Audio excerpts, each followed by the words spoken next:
Raza Guzerat, curiosidades de la raza.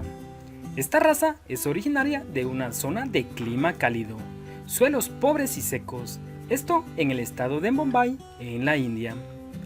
Los animales de esta raza poseen un cuerpo vigoroso, lomo recto, pecho amplio y jiba bien desarrollada. Los cuernos son muy característicos, tienen forma de lira. Sus ojos son elípticos y posee arrugas en la prominente arcada supraorbitaria. El cuerpo es vigoroso, con pecho amplio y lomo recto. La jiba está bien desarrollada. Las orejas tienen puntas redondeadas y son de tamaño mediano. El color del pelaje en la raza Guzerat varía del color cenizo oscuro al claro. En los tercios posterior y anterior presenta mayor intensidad del color. El color del pelaje en las hembras es más claro. La piel es fina, posee pelos cortos y sedosos. De las razas índicas es una de las más pesadas. La vaca puede llegar a pesar de 500 a 550 kilos y los machos de 700 a 1000 kilos.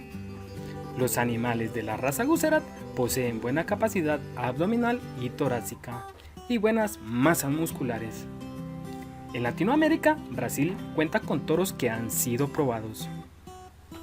Entre las bondades que nos ofrece la raza Guzerat destaca su rusticidad y longevidad, ya que se adapta muy bien a zonas adversas y presenta buen comportamiento en sistemas de pastoreo. Esta raza es capaz de resistir variaciones térmicas de 5 a 45 grados centígrados. Consume y digiere pastos y forrajes de calidad baja.